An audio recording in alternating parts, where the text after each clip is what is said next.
Afwan, untuk share screen-nya apa terlihat jelas? Sudah. Afwan, Rizwan, itu apakah sudah sesuai dengan kelompok kita, Rizwan?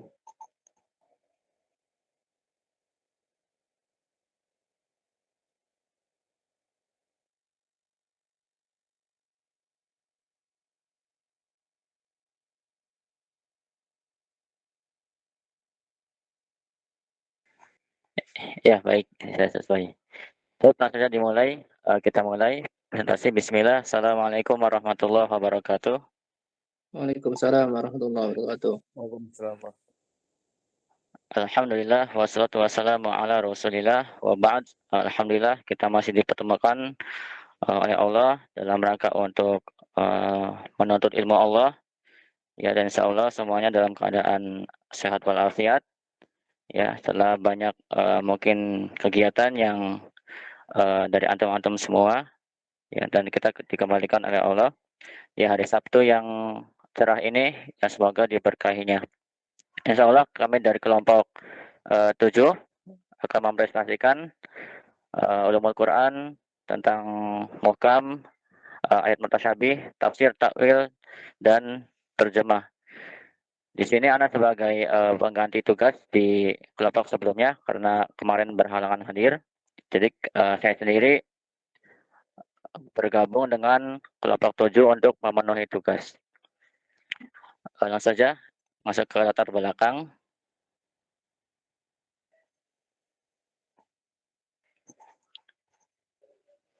Baik, latar belakang dari hal ini adalah kemampuan setiap individu kaum muslimin dalam memahami teks Al-Quran itu terjadi perbedaan. Walaupun yang menjadi objeknya adalah ayat yang sama. Hal ini terjadi dikarenakan penafsir memandang Al-Quran dari perspektif yang berbeda. Latar belakang yang berbeda, budaya, tingkat intelektualitas, dan kematangannya serta ketajaman insting spiritualitas seorang penafsir.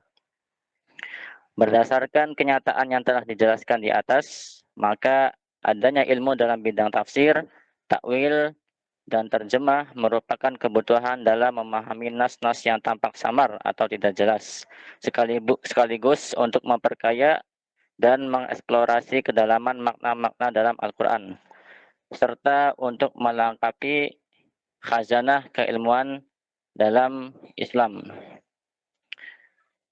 Kemudian pembahasan selanjutnya insya Allah akan dibawakan oleh kawan kita, yakni Uktina Anggis. Kepadanya kami persilahkan. Syukran Ustadz untuk waktunya. Bismillahirrahmanirrahim. Langsung aja untuk mempersingkat waktu. Nah.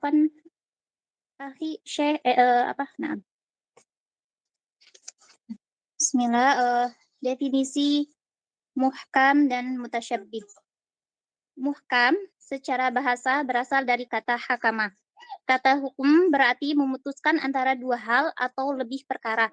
Maka hakim adalah orang yang mencegah yang zalim dan memisahkan dua pihak yang sedang bertikai. Muhkam adalah sesuatu yang dikokohkan, jelas, fasih, dan membedakan antara yang hak dan batil. Allah menyifati Al-Quran bahwa seluruhnya adalah muhkam, yaitu Quran Surat Hud ayat pertama. Bismillahirrahmanirrahim. Alif Lam Ra. Kitabun uhkimat ayatuhu thumma fussilat min ladun hakimin khabir. Alif Lam Ra. Inilah sebuah kitab yang ayat-ayatnya dimuhkamkan atau dikokohkan dan dijelaskan secara rinci yang diturunkan dari sisi yang maha bijaksana lagi maha tahu. Quran Surat Hud ayat 1. Pengertian muhkam menurut istilah adalah lafaz yang artinya dapat diketahui dengan jelas dan kuat berdiri sendiri tanpa ditakwilkan karena susunannya tertib dan tepat, serta pengertiannya tidak sulit dan masuk akal. Sedangkan mutasyabih secara bahasa berasal dari kata syabaha, yakni bila salah satu dari dua hal serupa dengan yang lain, dan syubhah ialah keadaan di mana salah satu dari dua hal itu tidak dapat dibedakan dari yang lain karena adanya kemiripan di antara keduanya secara konkret maupun abstrak. Allah Subhanahu wa taala berfirman, "Wa utubihi mutasyabiha," dan mereka diberi yang serupa dengannya. Al-Baqarah ayat 25. Menurut Abdullah Al-Harari, adapun mutasyabih secara istilah dapat diartikan sebagai ayat yang dari segi bahasa memiliki banyak kemungkinan makna dan pemahaman, sehingga perlu direnungkan agar diperoleh pemaknaan yang tepat dan sesuai. Next.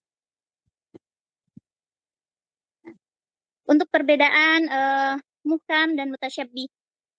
Dari pengertian yang tadi saya paparkan, sepintas tidak ada pertentangan ya. Tapi ketika pengertian muhkam dan mutasyabih ini dilihat secara khusus, maka para ulama mulai membahas dan memperdebatkannya. Pengertian muhkam dan mutasyabih secara khusus ini mulai diperdebatkan ketika mereka menafsirkan firman Allah Subhanahu wa taala. Firman yang pertama yaitu tadi surat Hud ayat pertama, kitabun uhkimat ayatuh. Suatu kitab yang ayat-ayatnya disusun dengan rapi serta dijelaskan secara terperinci. Ada kata uhkimat ya, muhkam. Yang kedua, firman Allah Subhanahu wa taala, kitabam mutasyabihan matsani. Al-Qur'an yang serupa atau mutu ayat-ayatnya lagi berulang-ulang. Az-Zumar ayat 23. Ada mutasyabih. Ayat tentang mutasyabih. Nah, firman yang ketiga, والذي أنزل عليك الكتاب منه آيات محكمات هن أم الكتاب وأخر متشابهات فأما الذين في قلوبهم زيغ فيتبعون ما تشابه منه ابتغاء الفتنة وابتغاء تأويله وما يعلم تأويله إلا الله والراسخون في العلم يقولون آمنا به كل من عند ربنا وما يذكر إلا أولو الألباب. Dialah yang menurunkan Alkitab atau Al-Quran kepada kamu. Di antara isinya ada ayat-ayat yang muhkamat, itulah pokok-pokok isi Al-Quran, dan yang lain ayat-ayat ada mutasyabihat. Adapun orang-orang yang dalam hatinya condong pada kesesatan, maka mereka mengikuti sebagian ayat-ayat yang mutasyabihat daripadanya untuk menimbulkan fitnah, untuk mencari-cari takwilnya. Padahal tidak ada yang mengetahui takwilnya melainkan Allah. Dan orang-orang yang mendalam ilmunya berkata, kami beriman kepada ayat-ayat yang mutasyabihat. Semuanya itu dari sisi Tuhan kami dan tidak dapat mengambil pelajaran daripadanya melainkan orang-orang yang berakal. Quran Surat Ali Imran ayat ke-7. Sepintas ayat ini menimbulkan pemahaman yang bertentangan. Karena itu Ibnu Habib Al-Nisaburi menceritakan adanya 3 pendapat tentang masalah ini. Pendapat yang pertama, bahwa Al-Quran itu seluruhnya muhkam, berdasarkan ayat yang dalil tadi yang pertama ya, surat Hud ayat pertama. Nah, yang kedua, yang berpendapat bahwa Al-Quran seluruhnya mutasyabih, berdasarkan ayat yang kedua, yaitu Az-Zumar ayat 23. Sedangkan yang ketiga berpendapat bahwa sebagian muhkam dan yang lainnya mutasyabih, berdasarkan ayat yang ketiga, yaitu Ali Imran ayat ke-7. Tetapi pendapat yang ketiga ini yang lebih valid gitu ya. Adapun ayat yang pertama dimaksudkan dengan muhkamnya Al-Quran adalah kesempurnaannya dan tidak adanya pertentangan antara ayat-ayatnya. Adapun mutasyabih dalam ayat kedua, dalam dalil yang kedua yaitu surat Az-Zumar ayat 23 menjelaskan segi kesamaan ayat-ayat Al-Quran dalam kebenaran, kebaikan dan kemukjizatannya. Sehubung dengan ini para penulis ulumul Quran seperti Az-Zarqani, Subhi As-Sahih dan Abdul Al-Mu'im Al-Namir memandang tidak ada pertentangan antara ketiga ayat tersebut. Lebih dari itu, mereka menegaskan bahwa yang menjadi perhatian dalam pembahasan ini yaitu ayat yang ketiga. Dan bukan ayat yang pertama, bukan ayat yang kedua. Secara istilah, para ulama berbeda pendapat dalam merumuskan definisi muhkam dan mutasyabih. Nah, seperti As-Suyuti misalnya memukakan 18 definisi muhkam dan mutasyabih yang diberikan kepada para ulama. Terus Az-Zarqani juga memukakan 11 definisi yang sebagiannya dikutip dari As-Suyuti. Di antara definisi yang dikemukakan Az-Zarqani, yang pertama ialah ayatnya jelas maksudnya dan nyata, tidak mengandung nas. Sebentar. Terus sedangkan mutasyabih ialah ayat yang tersembunyi maknanya, tidak diketahui maknanya secara rasional akli maupun nakli.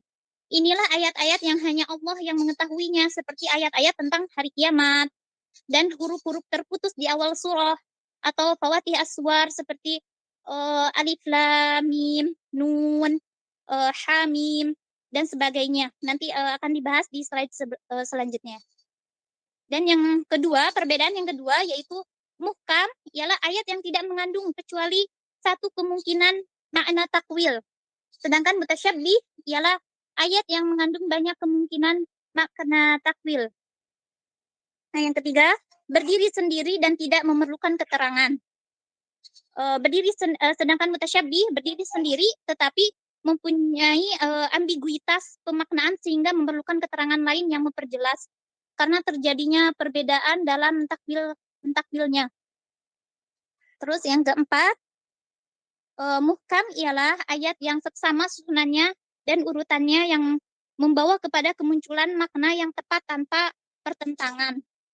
Sedangkan mutasyabih ialah ayat yang makna seharusnya tidak terjangkau dari segi bahasa, kecuali bila terdapat indikasi atau melalui konteksnya. Terus yang kelima, muhkam ialah ayat yang jelas maknanya dan tidak terdapat unsur keanehan atau kerumitan. Sedangkan mutasyabih ialah lawannya, yaitu mengandung unsur yang gharib atau asing dan rumit. Terus yang terakhir, perbedaan yang terakhir, muhkam mengandung unsur lafal nas dan lafal zahir atau asli, zahir. Ya, sedangkan mutasyabih terdiri atas lafal musytaruk atau bermakna ganda. Lafal mubhamar atau samar-samar, lafal mujmal atau lafal yang bersifat global dan memerlukan perincian, muawwal, lafal yang perlu ditakwilkan agar perlu dipahami, dan muskil, maknanya mengandung kepelikan dan maknanya sulit diketahui. Nah, demikian yang dapat Ana sampaikan. Selanjutnya Ana serahkan kepada moderator kembali. Syukron. Baik, syukron jazakallahu khair pada Ukhtina Agif. Dijelaskan tadi makna dan perbedaan antara ayat muhkam dan mutasyabih. Selanjutnya kita lanjutkan kepada pembahasan dari contoh ayat muhkam dan mutasyabih. Contoh yang pertama dari ayat muhkam terdapat dalam surat Al-An'am ayat 151 sampai 153. Yang pertama ayat 151, Qul ta'alu atlu ma harama rabbukum 'alaikum alla tusyriku bihi syai'an wa bil walidaini ihsana. Wa la taqtulu awladakum min imlaq. Nahnu narzuqukum wa iyyahum wa la taqrabul fawahisha ma dhahara minha wa ma batan. Wa la taqtulun nafsal lati haramallahu illa bil haqq. Dzalikum wasaqum bihi la'allakum ta'qilun. Wala taqrabu malal yatimi illa billati hiya ahsan hatta yablugha ashuddah wa awful kaila wal mizana bil qist la nukallifu nafsan illa wus'aha wa idza qultum fa'dilu walau kana dza qurba wa bi ahdillahi awfu dzalikum wasaqum bihi la'allakum tadhakkarun wa anna hadza sirati mustaqiman fattabi'uhu wala tattabi'us subula fatafarraqu bikum an sabilihi dzalikum wasaqum bihi la'allakum tattaqun. Itu contoh yang pertama. Kemudian contoh yang kedua terdapat dari surat Az-Zukhruf ayat ke-59, in huwa illa 'abdun an'amna 'alaihi wa ja'alnahum mathalan li bani Israil, yang artinya Isa tidak lain hanyalah seorang hamba yang kami berikan kepadanya nikmat kenabian dan kami jadikan dia sebagai tanda bukti kekuasaan Allah untuk Bani Israel. Kemudian contoh dari ayat mutasyabih terdapat dalam surat Ali Imran ayat 55. Idh qala Allahu ya Isa inni mutawaffi mutawaffika wa rafi'uka ilai. Yang artinya ingatlah ketika Allah berfirman, "Hai Isa, sesungguhnya aku akan menyampaikan kamu kepada akhir ajalmu dan mengangkat kamu kepadaku." Kemudian contoh lain dari ayat mutasyabih terdapat dalam surah Taha ayat 5, Ar-Rahmanu 'alal 'arsy istawa, yang artinya yaitu Tuhan yang Maha Pemurah yang bersemayam di atas arsy. Dan surah Al-Fat ayat ke-10, Yadullahi fawqa aydihim, yang artinya tangan Allah di atas tangan mereka. Kemudian contoh dari Fawatir Aswar, yaitu potongan-potongan huruf hijaiyah yang terdapat pada awal-awal surat. Contohnya adalah bentuk satu huruf terdapat pada 3 tempat, yaitu surat Shad diawali huruf Shad, kemudian surat Qaf diawali huruf Qaf, surat Al-Qalam diawali huruf Nun, yang semuanya itu berada pada ayat pertama. Kemudian bentuk 2 huruf terdapat pada 10 tempat, yaitu surat Al-Mukmin, surat Fusilat, surat Asy-Syura, surat Az-Zukhruf, surat Ad-Dukhan, Al-Jasiyah, dan surat Al-Ahqaf yang diawali huruf Hamim. Surat Taha yang diawali huruf Taha, surat An-Naml yang diawali dengan huruf Qasin, surat Yasin yang diawali huruf Yasin. Kemudian bentuk 3 huruf terdapat pada 13 tempat, yaitu terdapat pada surah Al-Baqarah, surat Ali Imran, surah Al-Ankabut, surah Ar-Rum, surah Luqman, surah As-Sajdah yang diawali huruf Alif Lam Mim. Kemudian surah Yunus, surat Hud, surat Yusuf, surat Ibrahim, surat Al-Hijr yang diawali huruf Alif Lam Ra. Kemudian surah Asy-Syura, surah Al-Qasas yang diawali huruf Ta Sin Mim. Kemudian bentuk 4 huruf terdapat pada 2 tempat, yaitu surah Al-A'raf yang diawali huruf Alif Lam Mim Shad, dan surah Al-Ra'd yang diawali huruf Alif Lam Mim Ra. Kemudian bentuk 5 huruf terdapat pada 1 tempat, yakni surah Maryam yang diawali huruf Kaf Ha Ya Ain Shad. Yaitu contoh-contoh dari ayat muhkam dan ayat mutasyabih. Kemudian kita masuk kepada hikmah diturunkan dari ayat muhkam dan mutasyabih.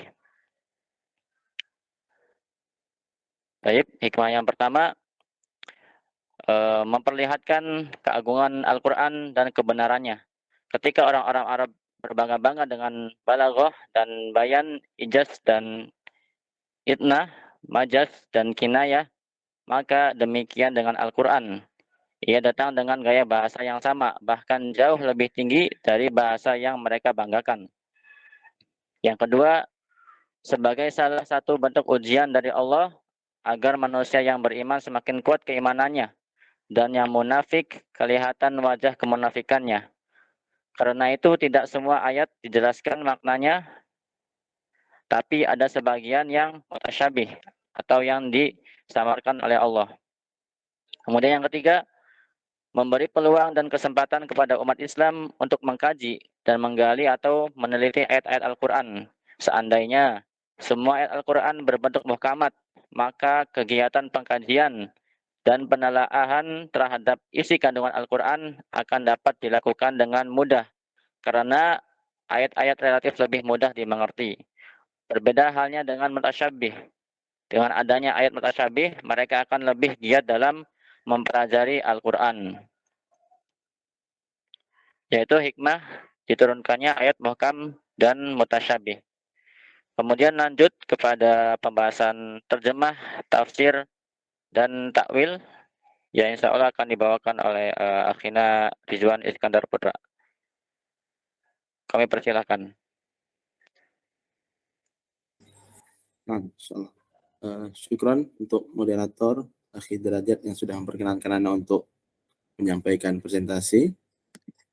Baiklah, insyaallah akan dilanjutkan dengan pemaparan tentang terjemahan, tafsir, dan ta'wil. Kita kembali yang pertama, yaitu terjemahan, definisi dan metode terjemah.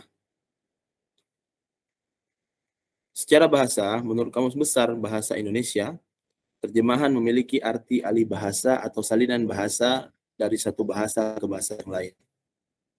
Sedangkan menurut istilah, menurut Husain Adz-Dzahabi, menerjemahkan Al-Quran adalah pertama mengalihkan atau memindahkan suatu pembicaraan dari suatu bahasa ke bahasa yang lain tanpa menerangkan makna dari bahasa asal yang diterjemahkan.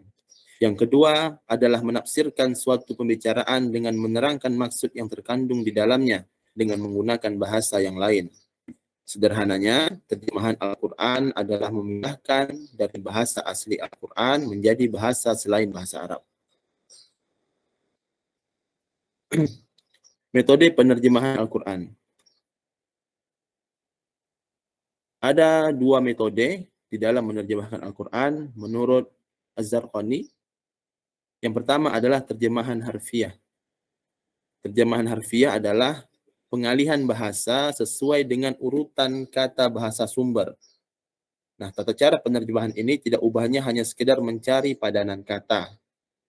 Dan terkadang setelah diterjemahkan memiliki terdapat kata-kata yang menjadi tidak jelas karena di dalam satu bahasa dengan bahasa yang lainnya itu memiliki ciri khas dan urutan kata, urutan kalimat yang berbeda-beda. Yang selanjutnya adalah terjemahan maknawiyah. Terjemahan maknawiyah ialah alih bahasa tanpa terikat dengan urutan-urutan atau susunan kalimat bahasa sumber. Terjemahan seperti ini mengutamakan ketepatan makna dan maksud secara sempurna dengan konsekuensi terjadi perubahan urutan kata atau susunan kalimat. Oleh sebab itu, bentuk terjemahan seperti ini sering disebut juga sebagai terjemahan maknawiyah karena mengutamakan kejelasan makna. Selanjutnya adalah tafsir, yaitu terkait masalah definisi, metode, dan kodifikasi. Definisi tafsir. Menurut istilah, ada beberapa pendapat, di antaranya yang dikemukakan oleh Az-Zarkashi di dalam kitabnya Al-Burhan At-Tafsir, Al-Burhan. Tafsir adalah ilmu untuk mengetahui kandungan kitab Allah yang diturunkan kepada Nabi Muhammad SAW dan penjelasan maknanya serta pengambilan hukum dan hikmah-hikmahnya. Yang kedua adalah pendapat Az-Zarqani.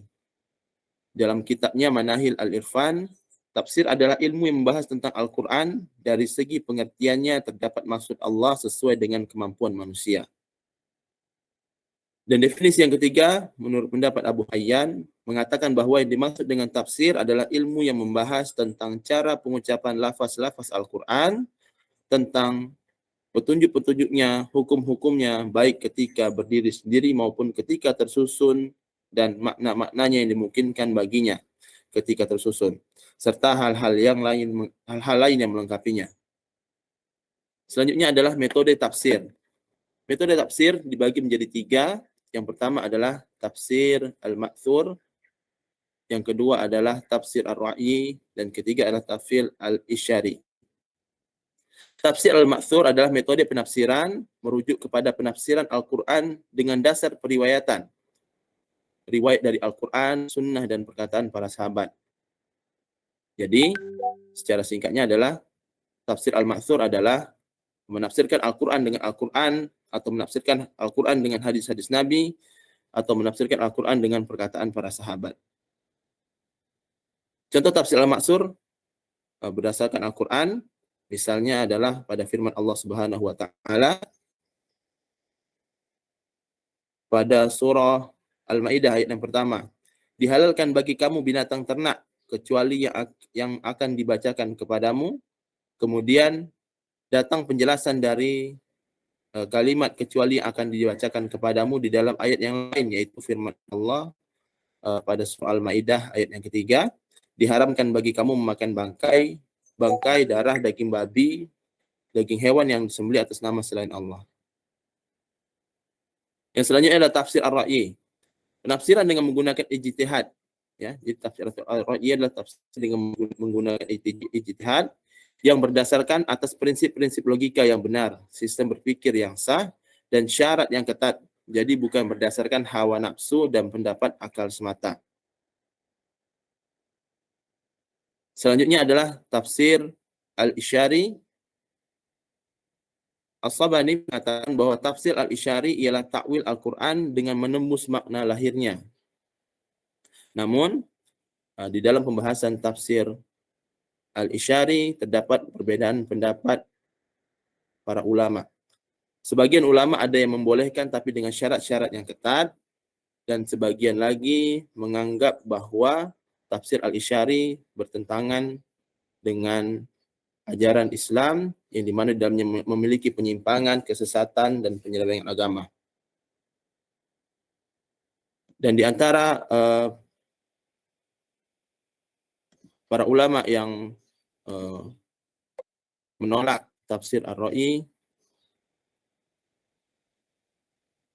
tafsir al-Isyari adalah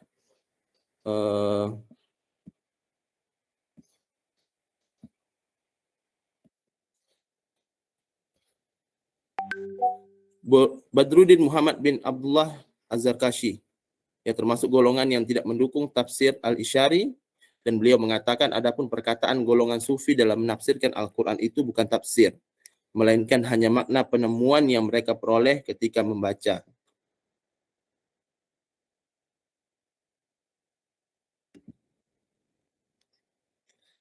Selanjutnya adalah fase kodifikasi tafsir Al-Quran. Kodifikasi tafsir Al-Quran terjadi pada beberapa fase, antara lain ketika masa Rasulullah Muhammad SAW. Pada masa hidup Nabi Muhammad SAW, kebutuhan tafsir belum begitu dirasakan. Sebab apabila para sahabat tidak memahami suatu ayat, mereka bisa langsung menanyakannya kepada Rasulullah. Dan semua persoalan, terutama menyangkut pemahaman Al-Quran, dikembalikan kepada Nabi Muhammad SAW. Yang selanjutnya adalah fase yang kedua, yaitu pada masa sahabat. Setelah wafatnya Nabi Muhammad SAW, proses penafsiran berlanjut pada generasi sahabat. Para sahabat menafsirkan Al-Quran dengan menggunakan ijtihad. Namun tidak semua sahabat melakukan ijtihad. Hal itu hanya dilakukan oleh para sahabat yang kapasitas ilmunya maupun militansinya mumpuni. Dalam menafsirkan persoalan tertentu seperti kisah dalam Al-Quran atau sejarah Nabi terdahulu, para sahabat berdialog dengan ahli kitab, Yahudi dan Nasrani. Dari proses inilah muncul kisah Israiliyat dalam kitab tafsir. Yang selanjutnya adalah pada masa tabi'in. Pengaruh utama yang melatar belakangi dalam perkembangan tafsir pada masa tabi'in yaitu ketika wilayah Islam semakin meluas. Hal ini mendorong tokoh-tokoh sahabat berpindah ke daerah-daerah yang masing-masing membawa ilmunya. Dari tangan inilah kemudian para tabi'in sebagai murid dari para sahabat menimba ilmu. Para sahabat banyak yang berpindah ke wilayah baru yang ditaklukkan, termasuk juga sahabat yang ahli dalam bidang tafsir Al-Quran. Di wilayah yang baru, para ahli tafsir kalangan sahabat banyak yang mendirikan madrasah-madrasah tafsir. Dari situlah kajian tafsir Al-Quran mulai mengalami perkembangan yang sangat pesat di kalangan generasi setelah sahabat, yang ini kalangan tabi'in. Yang selanjutnya adalah masa tabi'in atau masa pembukuan tafsir. Pada masa ini mereka, tabi'in, mengumpulkan semua pendapat dan penafsiran Al-Quran yang dikemukakan oleh para ulama. Kemudian mereka menerangkan ke dalam kitab-kitab tafsir. Tafsir golongan ini sedikit pun tidak ada yang sampai kepada kita. Yang kita terima hanyalah nukilan-nukilan yang dinisbatkan kepada mereka seperti termuat dalam kitab-kitab tafsir Al-Ma'sur. Pada masa tabi'in ini, mulai disusun kitab-kitab tafsir yang berukuran besar yang cukup banyak. Yang selanjutnya adalah pada masa kontemporer. Pada masa ini, dapat dikatakan dimulai pada akhir abad ke-19 sampai saat ini dan yang mendatang. Penganut agama Islam setelah sekian lama ditindas dan dijajah oleh bangsa Barat telah mulai bangkit kembali, di mana umat Islam telah merasakan agama mereka dihinakan dan menjadi alat permainan serta kebudayaan mereka telah dirusak dan dinodai. Maka terkenalah periode modernisasi Islam yang diantara lain dilakukan oleh Mesir, oleh Jamal ad-Din Al-Afghani Syekh Muhammad Abduh dan Muhammad Rashid Ridho. Dari rangkaian uraian tentang sejarah tafsir Al-Quran dapat disimpulkan bahwa penafsiran Al-Quran telah ada sejak zaman Nabi Muhammad SAW hingga pada detik ini yang sudah tersebar ke berbagai negara Islam ataupun negara yang berpendudukan Islam seperti Indonesia. Dengan inovasi dan corak yang beragam, terdapat jalinan kesinambungan yang tidak pernah putus. Kesinambungan penafsiran Al-Quran ini semakin memperkuat bukti keotentikan Al-Quran. Berikut yang dapat Anda sampaikan terkait terjemahan dan tafsir Al-Quran. Selanjutnya saya Anda kembalikan kepada moderator. Baik, syukron jazakallahu khair kepada akhina Rizwan. Kemudian kita lanjutkan materi kita, yakni pada pembahasan takwil, kemudian perbedaan terjemah tafsir takwil. Kami persilakan kepada Ukhtina Nisa. Waktu kami persilakan.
Baik, syukran jazakillahu khairan kepada Ukhtina Nisa. Kemudian yang selanjutnya kita masuk kepada kesimpulan. Kesimpulan pada pembahasan kali ini adalah muhkam adalah ayat-ayat yang maknanya sudah jelas, tidak samar lagi. Adapun mutasyabih adalah ayat-ayat yang maknanya belum jelas atau masih samar. Dalam hal ini, ayat mutasyabih memungkinkan untuk menimbulkan banyak penafsiran dan tidak dapat dijangkau oleh akal manusia, sehingga menimbulkan kesulitan. Oleh karenanya, menurut pendapat Ahlussunnah wal Jamaah, cukup diyakini saja keberadaannya, tanpa perlu mempertanyakan kaifiyahnya. Ini merupakan rahasia Allah yang tidak diketahui oleh manusia. Ayat-ayat muhkamat dan mutasyabihat adalah dua hal yang saling melengkapi dalam Al-Quran. Namun demikian, terdapat perbedaan pendapat di kalangan umat Islam terkait pentakwilan tersebut, di mana tidak semuanya sepakat mengenai kebolehan menafsirkan ayat-ayat yang mutasyabihat, atau dengan kata lain melarangnya. Namun, di balik kontroversi yang timbul akibat perbedaan pendapat tersebut, justru mengantarkan pada pemahaman terkait hikmah yang dapat dipetik pelajarannya dalam kehidupan manusia. Terjemahan Al-Quran adalah memindahkan pemahaman teks Al-Quran dari bahasa Arab, bahasa yang pertama, ke bahasa Indonesia atau yang lainnya, bahasa yang kedua, atau mengalih bahasakan dari bahasa Arab ke bahasa Indonesia atau bahasa yang lain. Terjemahan tidaklah terlalu terikat dengan teks aslinya. Secara harfiah, artinya jika makna yang dikandungnya telah dapat dipindahkan ke dalam bahasa kedua dan dapat dipahami secara baik, maka terdapat kemungkinan akan ada kata-kata tertentu yang diabaikan atau ditinggalkan dari menerjemahkannya.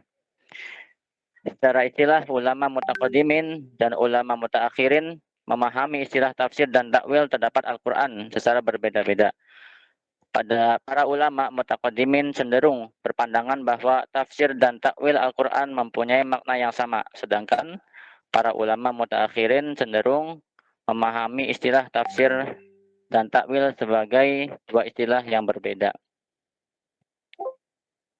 Yaitu presentasi dari kelompok kami. Selanjutnya kita masuk ke sesi tanya jawab, atau mungkin ada saran masukan dari teman-teman sekalian bisa disampaikan. Tafadhol kepada rekan-rekan atau teman-teman, jika ada pertanyaan, masukan dan saran, kami persilakan. Mungkin hanya kita batasi 2 saja ya. Mengingat ada kelompok lain yang harus mempresentasikan pada kali ini. Sepertinya selesaikan dulu kelompok berikutnya ya. Agak Oh, seperti itu. Berarti langsung ke kelompok berikutnya ya, presentasinya itu. iya biar tadi dosen menyebutkan nanti sisakan waktu untuk tanya jawab, berarti setelah itu, setelah 2 kelompok selesai dulu. Oh ya, baik. Mungkin itu yang dapat kami sampaikan. Ya, kurang lebihnya mohon maaf. Kami ucapkan jazakumullahu khairan. Wassalamualaikum warahmatullahi wabarakatuh. Waalaikumsalam warahmatullahi wabarakatuh.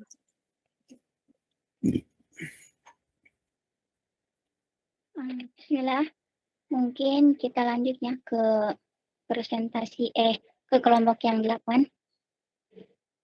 Kita persiapkan dulu.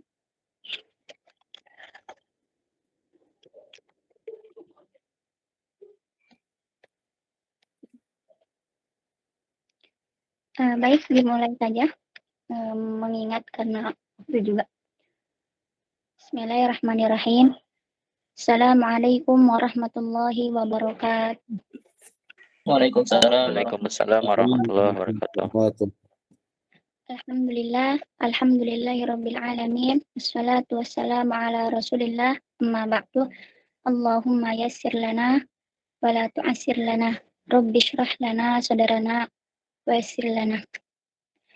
Baik, pertama-tama mari kita panjatkan puji serta syukur kita kepada Allah Subhanahu wa taala, yang mana dengan kehendak dan kesempatan yang diberikan oleh Allah Subhanahu wa Ta'ala kepada kami bisa melaksanakan presentasi di perkuliahan ini.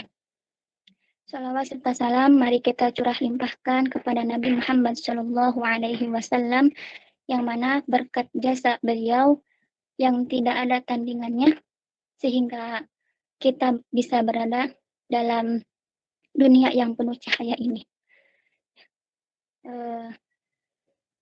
Dimulai saja. Kami dari kelompok 8 yang terdiri dari Ukhti Neti, Ukhti Sahara, dan Ana Putri Agatha. Kami di sini akan menjelaskan mengenai kisah Al-Quran. Dilanjut tuh.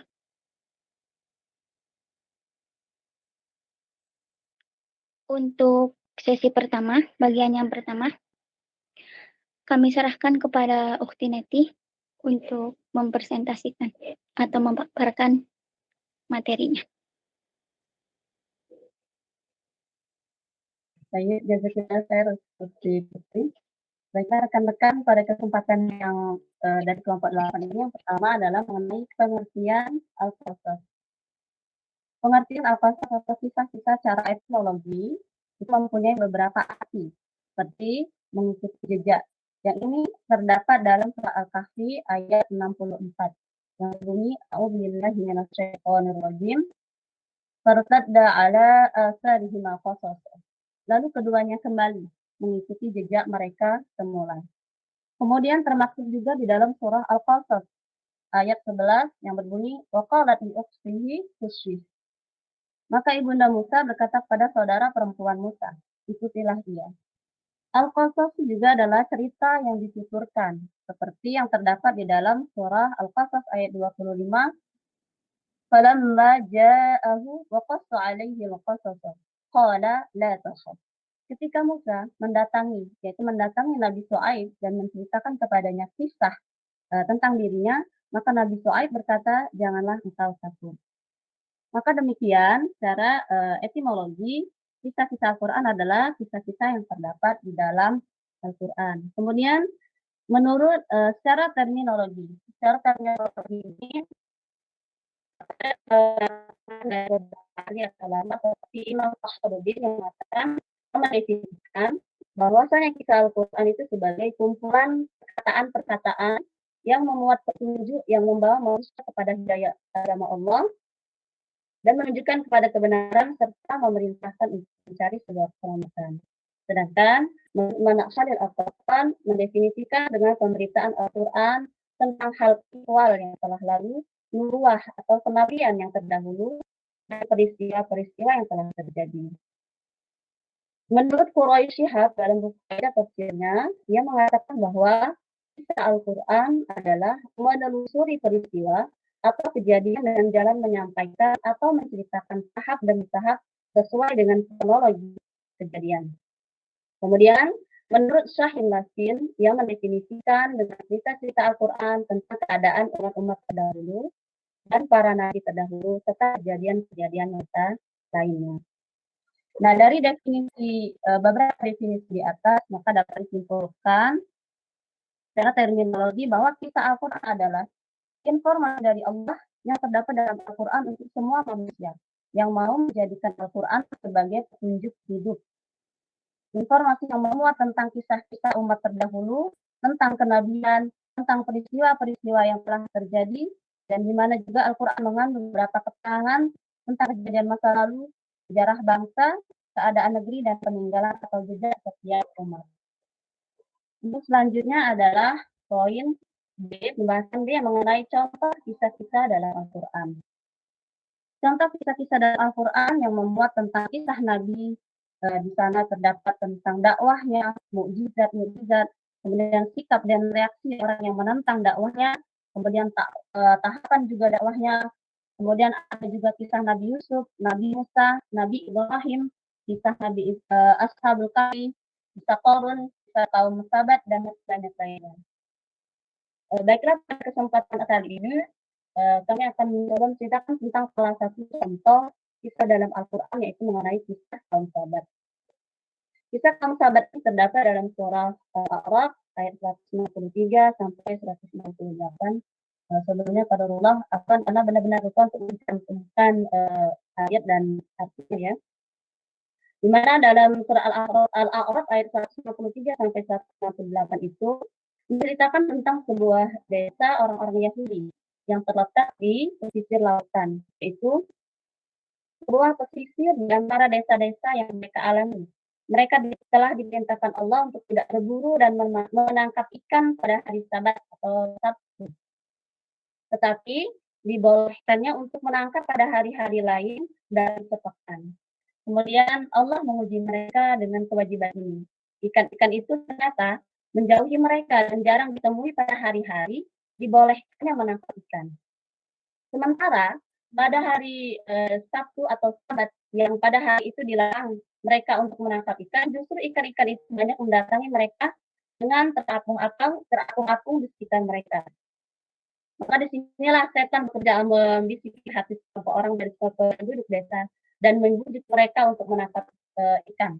Dan mereka akhirnya melakukan hilah atau tipu daya, yaitu dengan memasang jaring di hari Jumat dan mengangkatnya di hari Ahad dalam keadaan penuh dengan ikan-ikan tersebut. Padahal jelas Allah sudah melarang mereka untuk melakukan hal tersebut. Nah, dalam menghadapi kelompok yang melanggar batas tersebut, penduduk desa itu terbagi menjadi dua kelompok. Yang pertama adalah kelompok yang diisi oleh orang-orang salih dan para dai yang menjalankan kewajiban mereka dalam berdakwah. Mereka memprotes orang-orang yang mengakali perintah-perintah Allah dengan berbagai alibi, pelanggaran, dan perburuan pada hari Sabat atau hari Sabtu tersebut. Yang kedua adalah kelompok yang diisi oleh orang-orang yang berdiam diri melihat pelanggaran orang-orang yang melampaui batas. Mereka melontarkan celaan dan penentangan terhadap orang-orang salih yang berdakwah dengan alasan bahwa tidak ada manfaatnya, menasihati dan memperingatkan kelompok orang yang memang sudah pantasnya binasa dan akan mendapatkan azab. Nah, karena mereka telah melakukan pelanggaran tersebut, maka Allah akhirnya memberikan azab kepada mereka, yaitu menjadikan mereka kera. Dijelaskan juga oleh Ibnu Abbas radhiyallahu anhu dalam tafsir Ibnu Katsir bahwa sebagian mereka itu dijadikan babi juga. Ada yang sebagian dijadikan kera dan sebagian dijadikan babi. Di dalam tafsir tersebut dijelaskan bahwa kaum yang muda itu dijadikan kera dan yang sudah tua itu dijadikan babi. Padahal sebelumnya mereka adalah manusia, baik laki-laki atau perempuan. Sebagian salaf juga mengatakan mereka dijadikan kera-kera muda dan babi-babi tua yang kemudian mereka tetap dibiarkan hidup selama 3 hari. Lalu kemudian diminaskan tanpa ada yang bertahan lebih dari 3 hari dan mereka tidak bereproduksi. Adapun orang yang mempelajari itu Allah menghinakan mereka dalam wujud monyet atau babi tersebut, dan Allah juga menyelamatkan orang-orang salih daripada orang-orang salih, yaitu para dai tersebut, para dai-dai yang telah mencegah mereka dalam perbuatan itu. Sementara itu dalam Al-Quran tidak dijelaskan tentang nasib orang-orang yang diam. Apa sih atau hikmah yang dapat kita jadikan pelajaran dari kisah dalam ayat tersebut adalah bahwa sangat pentingnya menjalankan agama dengan sebaik-baiknya. Ayat di atas mengkritik perilaku orang yang mencari celah keringanan dalam agama. Tapi ketika keran keringanan itu dibuka, justru dijadikan cara untuk tidak mentaati ajaran Allah. Semoga kita semua dihindarkan dari hal tersebut. Demikianlah untuk pembahasan pengertian kisah Al-Quran dan contoh kisah-kisah dalam Al-Quran. Selanjutnya, masyarakat kepada Uktina Putri. Jazakumullahu khairan katsiran wa barakallahu fiik pada Uktinati yang telah menyampaikan materi yang pertama. Kemudian kami lanjut ke materi yang kedua, pembahasan yang kedua yaitu hikmah qasah Al-Quran. Untuk pembahasan ini kami persilakan kepada Ukti Sahara untuk memaparkan. Syukur atas kesempatan yang diberikan kepada kami. Assalamualaikum warahmatullahi wabarakatuh. Waalaikumsalam. langsung saja untuk mengefisienkan waktu, kami akan memaparkan materi yang materi poin C, yaitu hikmah khusus Al-Quran. Jadi Al-Quran ini merupakan petunjuk bagi manusia, artinya semua yang disampaikannya merupakan pesan dan nasihat-nasihat sehingga menjadi satu kesatuan yang tidak terpisahkan ya dalam membentuk pribadi manusia dari dahulu sampai dengan sekarang. Di antara metode Al-Quran dalam menyampaikan pesan dan nasihat adalah melalui kisah. Al-Quran ini membawakan banyak sekali kisah, ya, baik berkenan dengan perjalanan para nabi dan rasul, juga berbagai peristiwa yang terjadi antara mereka dengan orang-orang yang beriman maupun orang-orang yang kafir. Juga dengan kisah sejumlah orang atau kelompok seperti kisah Maryam, Luqman, Zulkarnain, Qarun, dan lain sebagainya. Syekh Muhammad bin Shalih Al-Utsaimin rahimahullah menjelaskan tentang hikmah kisah-kisah dalam Al-Quran. Yang pertama itu penjelasan mengenai hikmah Allah Subhanahu wa taala dalam kandungan kisah-kisah tersebut, sebagaimana firman Allah dalam surah Al-Qamar yang artinya, dan sesungguhnya telah datang kepada mereka beberapa kisah yang di dalamnya terdapat cegahan dari kekafiran, itulah suatu hikmat yang sempurna. Maka peringatan-peringatan itu tiada berguna bagi mereka. Yang kedua, menjelaskan keadilan Allah Azza wa Jalla melalui hukumannya terhadap orang-orang yang mendustakannya. Allah Azza wa Jalla berfirman tentang orang-orang yang mendustakannya dalam surah Hud ayat 101 yang artinya lanjut poin ketiga, menjelaskan karunia-Nya berupa pemberian pahala dan keselamatan kepada yang beriman. Al-Quran, ya, Quran surah Al-Qamar ayat 34. Yang keempat, sebagai hiburan Nabi Shallallahu Alaihi Wasallam dalam menghadapi sikap orang-orang yang mendustakannya, sebagaimana firman-Nya yang dalam Quran surah Fatir ayat 25 sampai 26 yang artinya, dan jika mereka mendustakan kamu, maka sesungguhnya orang-orang yang sebelum mereka telah mendustakan rasul-rasulnya. Kepada mereka telah datang rasul-rasulnya dengan membawa mukjizat yang nyata, Zabur dan kitab yang memberi penjelasan yang sempurna. Kemudian aku azab orang-orang kafir, maka lihatlah bagaimana hebatnya akibat kemurkaanku. Jadi sebagai motivasi ya bagi yang selanjutnya, sebagai motivasi bagi kaum mukminin agar tegar dalam keimanan, bahkan bertambah imannya saat mereka tahu kaum mukminin terdahulu telah selamat dan menang saat diperintahkan untuk berjihad.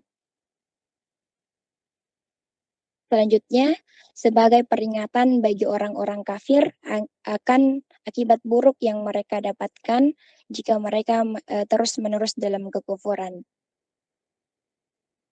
Ya, yang dalilnya dalam Quran surah Muhammad ayat ke-10 yang artinya, maka apakah mereka tidak mengadakan perjalanan di muka bumi sehingga mereka dapat memperhatikan bagaimana kesudahan orang-orang yang sebelum mereka. Allah telah menimpahkan kebinasaan atas mereka dan orang-orang kafir akan menerima akibat-akibat seperti itu.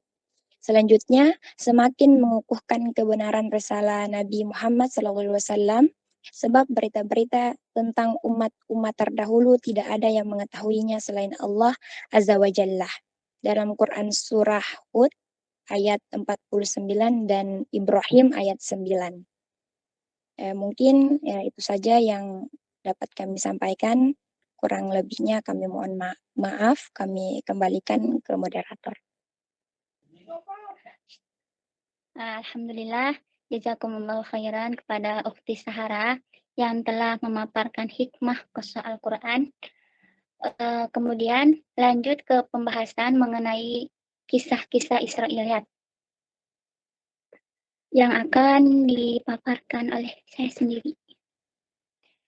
Yang pertama, saya di sini akan menjelaskan mengenai pengertian Israiliyah terlebih dahulu sebelum menyebutkan beberapa kisah-kisah Israiliyat. Mengenai pengertian Israiliyat, kata Israiliyat ini secara etimologis merupakan bentuk jamak dari kata Israiliyah. Nama yang dinisbahkan kepada kata Israel merupakan bahasa Ibrani yang berarti itu adalah Abdullah, hamba Allah. Sedangkan menurut terminologis, kata Israiliyat ini para ulama mengartikan yaitu sesuatu yang menunjukkan kepada hal yang berhubungan dengan tafsir maupun hadis berupa cerita atau dongeng-dongeng kuno yang dinisbahkan kepada asal riwayat dari sumber Yahudi, Nasrani ataupun yang lainnya.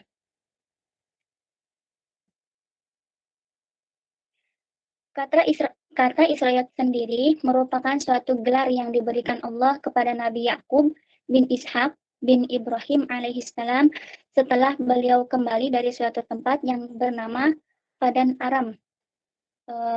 Hal ini juga merupakan yang sesuai dengan yang tertera dalam kitab Perjanjian Lama. Disebutkan setelah Yakub datang dari Padan Aram, maka Allah menampakkan diri pula kepadanya dan memperkaitkannya. Allah berfirman kepadanya, namamu Yakub, kini namamu bukan lagi Yakub, melainkan Israel. Itulah yang akan menjadikan namamu, maka Allah menamainya dengan Israel. Yang kedua, sejarah pertumbuhan Israiliyah.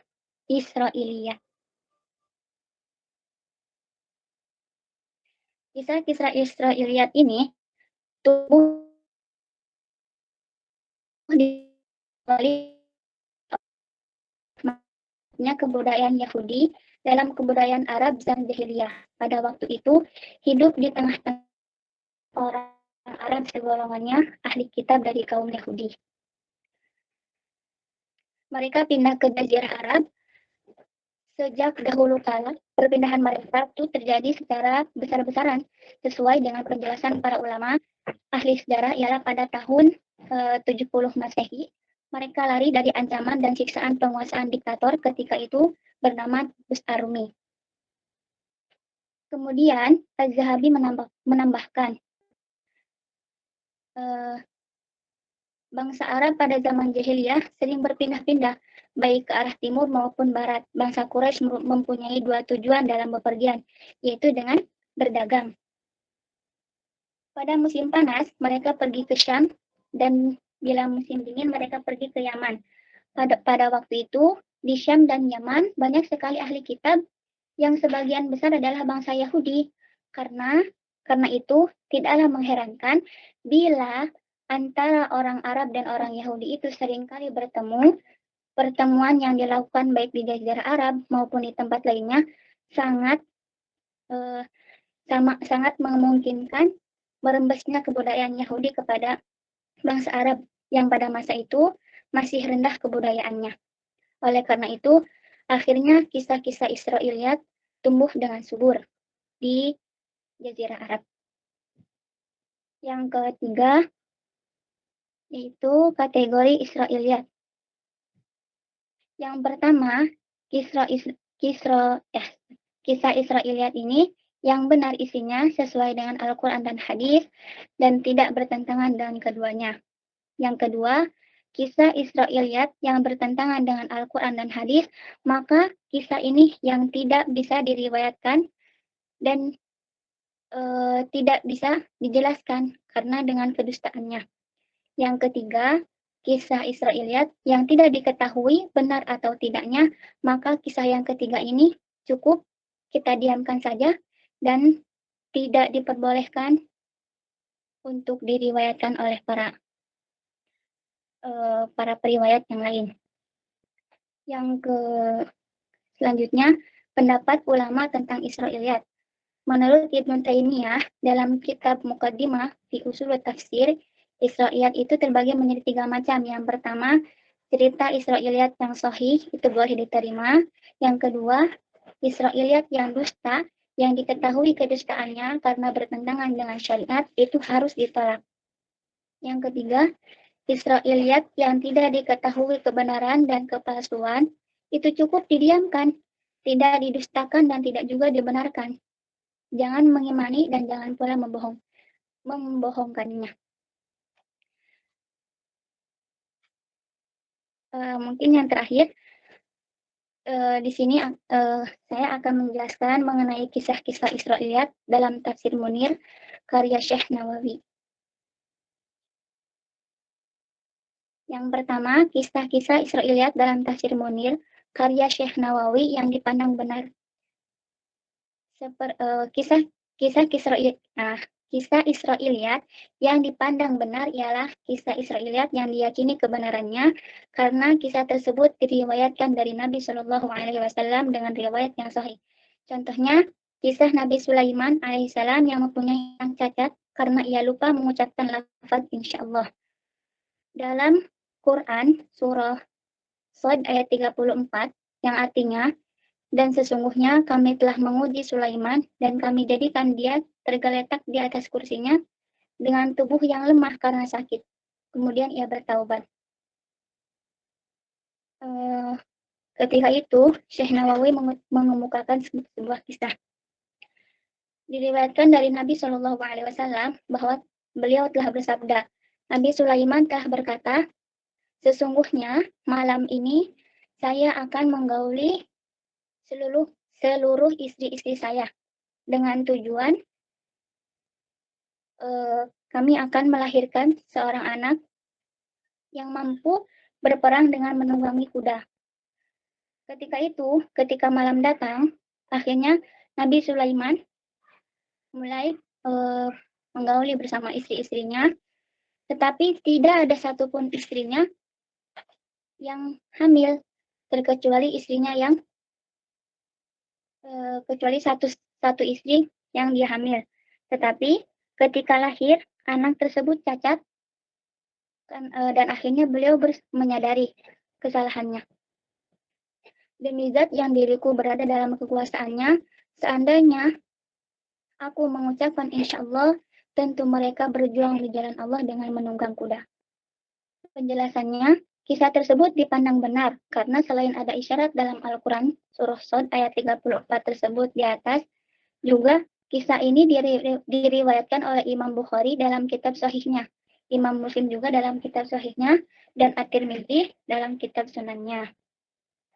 Yang kedua, kisah-kisah Israiliyat dalam Tafsir Munir karya Syekh Nawawi yang dipandang tidak benar. Kisah Israiliyat yang dipandang tidak benar ialah kisah Israiliyat yang diyakini kebohongannya. Misalnya, kisah tersebut bertentangan dengan syariat atau tidak diterima akal sehat. Contohnya, kisah perbuatan zina Nabi Lut dengan kedua putrinya, sebagaimana terdapat dalam kitab Perjanjian Lama, kitab Kejadian pasal 19 ayat 30-38 berikut ini. Pergilah Lot dari Zar dan ia menatap bersama-sama dengan kedua anak perempuannya di pegunungan. Karena ia tidak berani untuk kembali ke Zar, maka ia tinggal dalam satu gua beserta kedua anaknya. Dan akhirnya kakaknya berkata kepada adiknya, wahai adikku, sesungguhnya ayah kita sudah tua. Maka siapa yang akan mengurusinya selain kita? Karena tidak ada satupun orang yang ingin menghampiri kita. Dan akhirnya kakaknya pun berkata, aku akan memberikan minuman anggur, atau mungkin pada zaman kita itu minuman yang untuk menidurkan. Kemudian setelah ayah kita tidur, maka kita tidur bersamanya secara bergantian.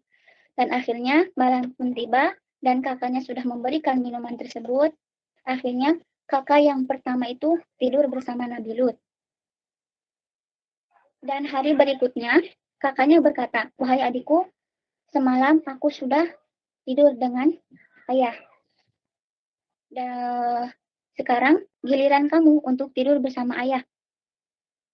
Dan akhirnya malam pun tiba, maka adiknya pun tidur bersama ayahnya. Kenapa?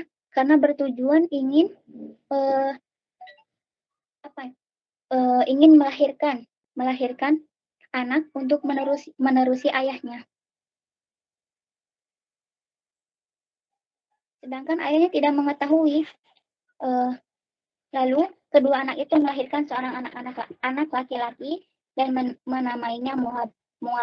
Dialah bapak orang Moab yang sekarang yang lebih muda pun melahirkannya seorang anak laki-laki, dan yang adiknya pun melahirkan seorang anak laki-laki yang namanya Ben-Ami. Dialah bapak Bani Amon yang ada sekarang. Itulah kurang lebihnya kisahnya. Kisah tersebut dipandang tidak benar dan harus ditolak karena dipandang oleh syariat kita sebagai kisah yang merusak sifat kenabian dan kerasulan serta menghilangkan terpeliharanya Nabi Lut dari perbuatan dosa, padahal Al-Quran dengan tegas menyatakan bahwa Nabi Lut alaihissalam sangat benci terhadap perbuatan kaumnya, yaitu masalah perzinahan dengan segala macam bentuknya. Dan hal itu tidak logis. Bagaimana mungkin Nabi Lut berbuat zina dengan kedua putrinya, padahal ia seorang nabi dan rasul pilihan Allah yang dimaksum. Sedangkan para nabi itu merupakan orang-orang yang dijaga dan dimaksum oleh Allah Subhanahu wa taala.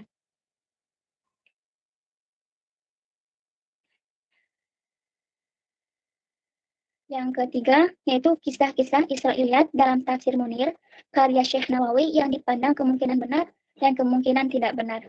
Kisah Israiliyat ini yang didiamkan maksudnya ialah kisah Israiliyat yang tidak boleh diterima, juga tidak boleh ditolak, tidak boleh dipercayai kebenarannya, dan tidak boleh pula didustakan.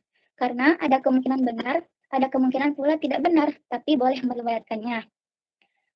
Namun demikian berikut contoh dari kisahnya, yaitu kisah seorang anak yang dibunuh Nabi Khidir alaihissalam, namanya serta cara membunuhnya.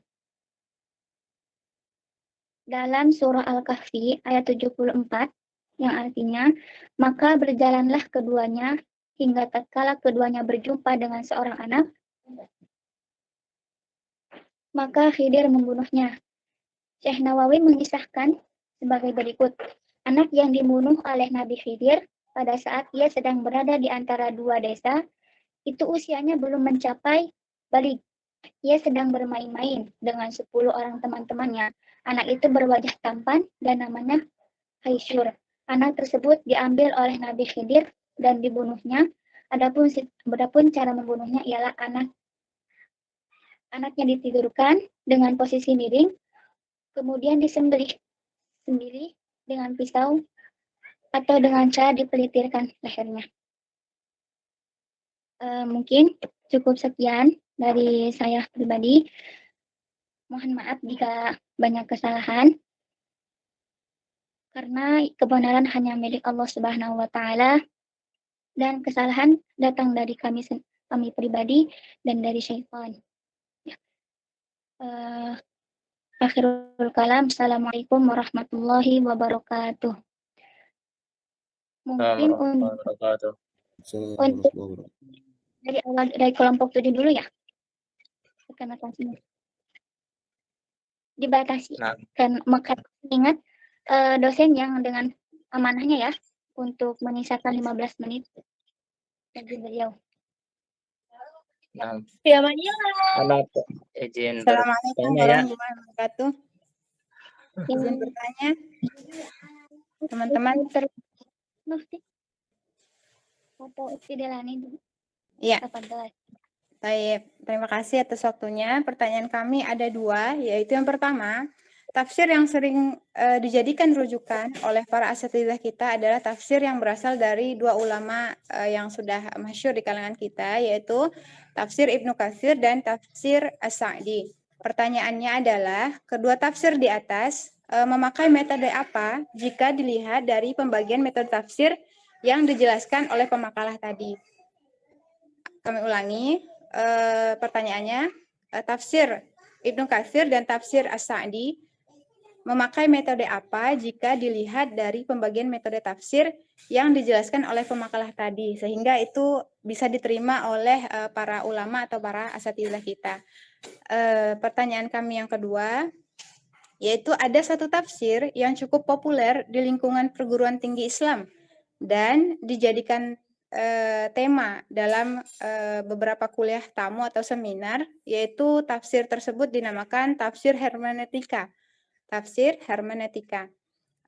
Perkataan atau tafsir ini disampaikan oleh seorang dosen pasca sarjana UIN Sunan Kalijaga Yogyakarta bernama Ahmad Rafiq. Beliau mengatakan bahwasanya hermeneutika itu adalah metode dalam membaca dan memahami teks dan makna secara umum. Yakni metode dalam membaca Al-Quran dan memahami teks dan makna secara umum, atau disebut juga konsep atau tafsir kontekstual, seperti itu.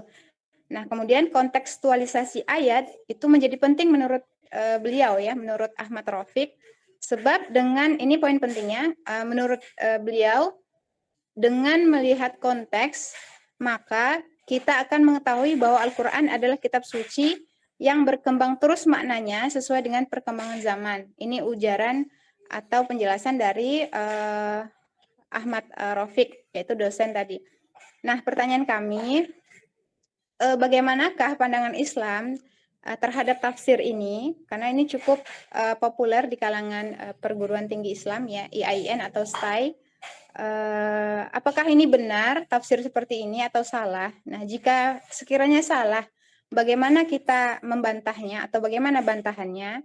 Karena mengingat pemikiran ini sangat berpotensi untuk mempengaruhi mahasiswa yang ada di perguruan tinggi tersebut dalam menafsirkan Al-Quran.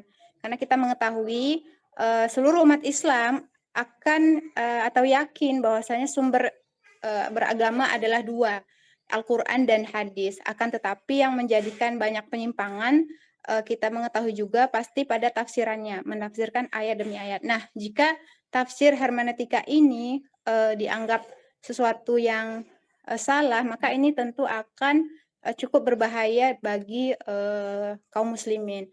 Demikian pertanyaan kami, syukran atas kesempatannya. Barakallahu fiik. Mungkin untuk sesi tanya jawab ini mau dipimpin oleh Derajat atau mungkin langsung saja sama kelompok 8. Baiknya. Mungkin ini lebih ke kelompok 7 ya. Iya, Ya, untuk kelompok 7. Dilani. Nah, iya benar. Untuk kelompok 7 tadi. Ya, mungkin diulangin lagi untuk pertanyaannya. Kemudian kawan-kawan jika ada yang mau menjawab, dipersilakan. Tadi yang pertama kalau tidak salah, tafsir sering dijadikan rujukan yang terkenal adalah dua tadi, Ibnu Katsir dan As-Sa'di. Ya. Tafsir tersebut memakai metode apa sehingga keduanya bisa diterima oleh asatizah kita semua. Itu yang pertama ya. Betul, iya betul. Mungkin kawan-kawan ada yang bisa menjawab, dipersilakan. Afwan Derajat, mungkin ini untuk pertanyaan apakah untuk 2 orang atau misalkan 1 orang sudah mendapatkan 2 pertanyaan. Itu kelompok. Gimana Derajat? Apakah untuk 2 orang bebas berapa pertanyaan atau misalkan 1 orang dengan 2 pertanyaan itu cukup? Mungkin dibatasi saja 2 ya semuanya ya. Langsung 2 saja. Mungkin tadi perwakilan dari teman kita Delani sudah mencukupi. Atau berarti cukup ya? 1 orang sudah. Iya. Ingat waktunya yang singkat ini. Iya. Iya. Syukran.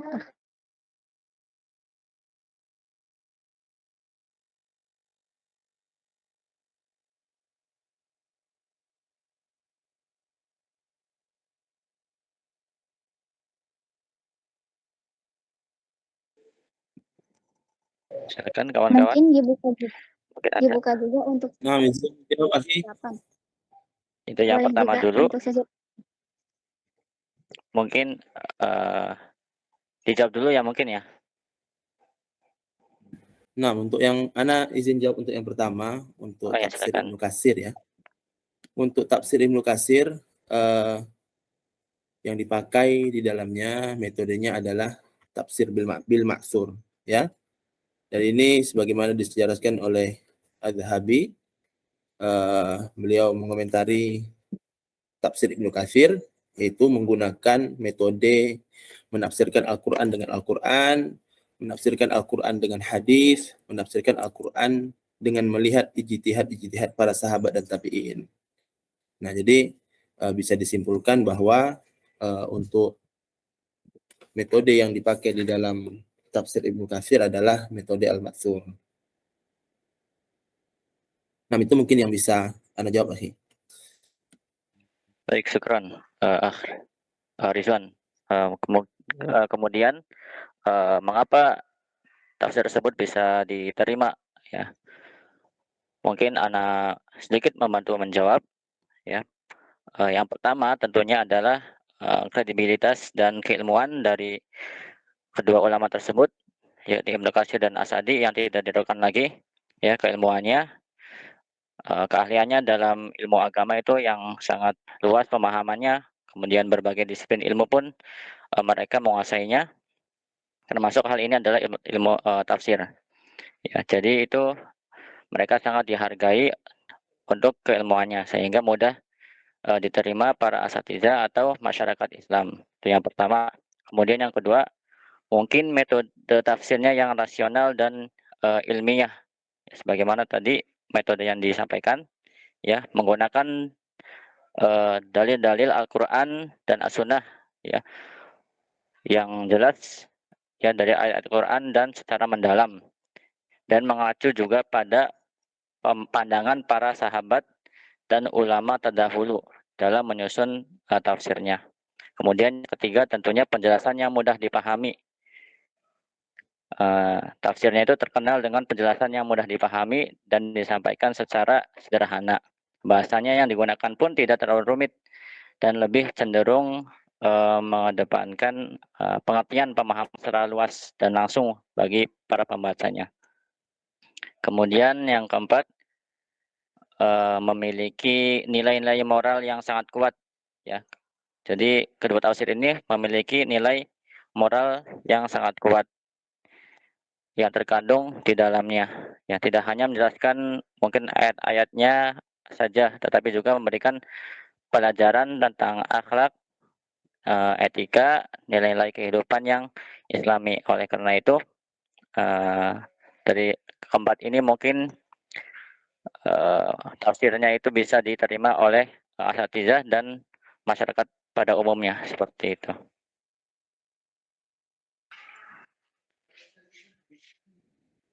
Ya, itu yang pertama.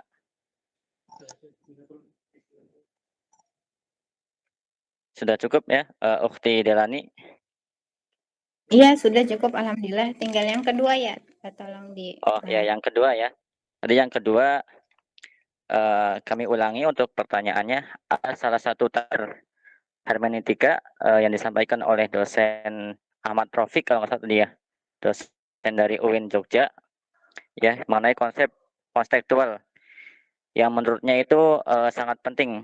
Nah, dengan melihat konteks tersebut, kitab Al-Quran itu terus berkembang maknanya atau yang lainnya. Bagaimanakah pandangan Islam terhadap ini? Apakah benar atau salah?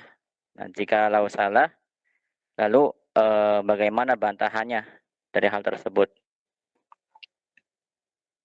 Ya, mungkin rekan-rekan ada yang bisa menjawab, dipersilahkan.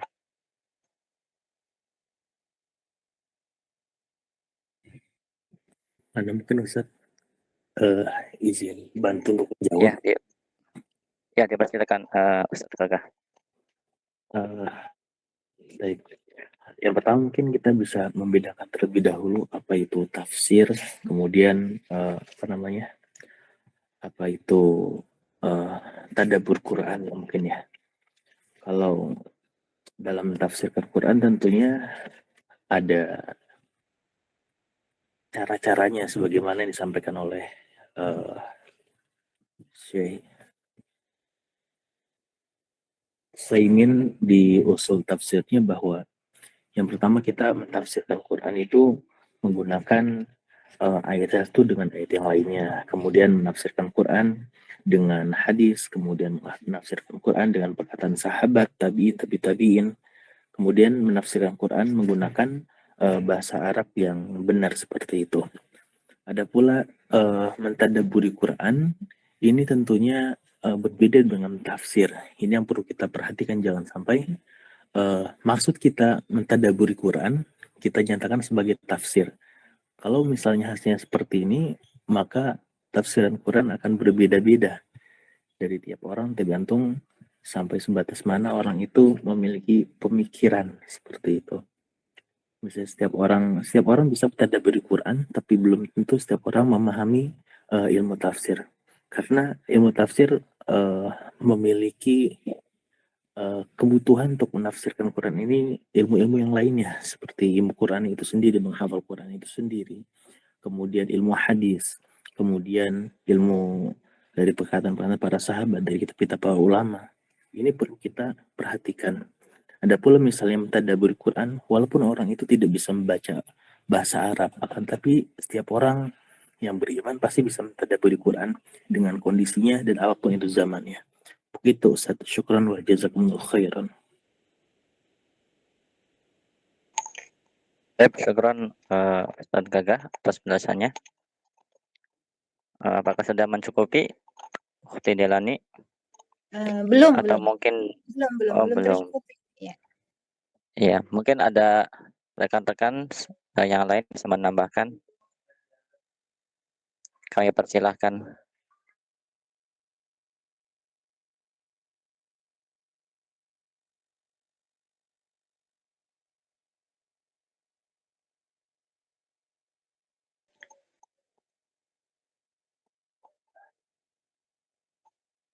Apakah ada yang mau menambahkan? Apa lagi masih dicari untuk jawabannya ini? Oh ya, baik. Mungkin kalau misalnya belum, karena kita masih mencari juga jawabannya, karena Anda pun juga baru dengar ini, ada tafsir hermeneutika ya? Iya, karena benar. keterbatasan ilmu kita, jadi mungkin bisa diajukan dulu pertanyaan untuk kelompok selanjutnya sambil kami mencari. Ya memang, jika memang nanti waktunya nggak cukup, mungkin kita bisa bahas di grup yang sudah ada. Ya sambil kami mencari insya Allah. Ya, baik. Untuk Ukhti Delani, ya kita pending dulu untuk jawaban dari pertanyaan dari Anti, ya. Kemudian kami mempersilakan atau dari kelompok 8, ya, jika ada pertanyaan untuk itu kami kembalikan ke kelompok 8 dan teman-teman sekalian. Taib, satu pertanyaan lagi ya. Satu tanya pertanyaan aja, karena sudah lewat 5 menit. Ya, satu pertanyaan singkat silahkan. Oh ya, untuk kelompok 8 saja dah. Tadi yang 7 udah ada yang pertanyaan. Yang kelompok 8, bagaimana pertanyaannya, bagaimana sistematika Al-Quran dalam menyampaikan qasas, kemudian bagaimana membuktikan kebenaran kisah dalam Al-Quran untuk mematahkan orang-orang yang benci terhadap Al-Quran seperti orientalis yang mengatakan bahwa kisah dalam Al-Quran itu tidak sesuai dengan fakta sejarah. Mungkin itu saja pertanyaannya. Barakallahu fiikum.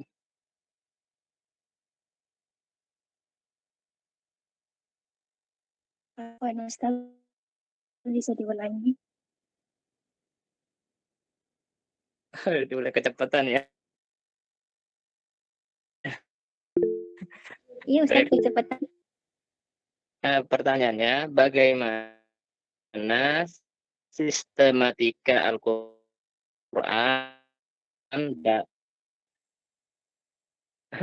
ya, bagaimana sistematika Al-Quran dalam menyampaikan dalam kisah Al-Quran untuk mematahkan orang-orang yang benci terhadap Islam seperti orientalis yang mengatakan bahwa kisah dalam Al-Quran itu tidak sesuai dengan fakta sejarah.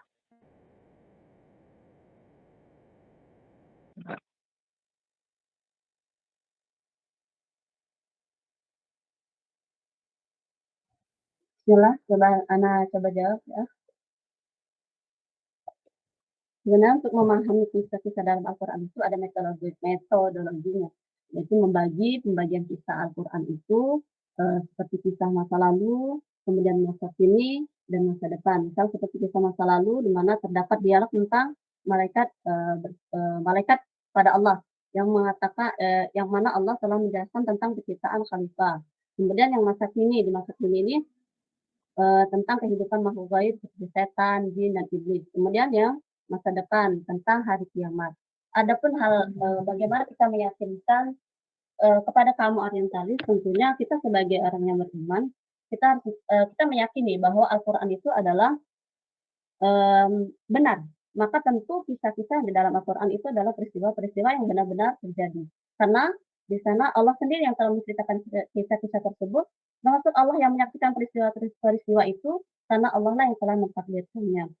Maka hendaknya sebagai kaum muslim, tentunya saja kita khususnya anak ya, harus lebih giat lagi untuk memperdalam atau mempelajari Al-Quran serta hadis agar ketika ada orang-orang yang meremehkan ataupun mengecilkan ya tentang hal tersebut, kita bisa membantah orang-orang tersebut. Karena Al-Quran sendiri kan sudah mengatakan, seperti contohnya di surat Ali Imran, di sana sudah ditegaskan bahwasanya inna hadza lahuwal qasasul haqq wa ma min ilahin illallah. Sesungguhnya ini benar-benar kisah yang hak. Tidak ada Tuhan selain Allah dan sesungguhnya Allah lah yang tidak ada Tuhan kecuali Allah. Nah, kemudian banyak lagi penegasan-penegasan bahwasanya kisah-kisah dalam Al-Quran itu adalah benar, seperti dalam surah An-Naml. Inna hadza Qur'an yaqussu 'ala bani Israil aktsaral ladzi hum fihi yakhtalifun.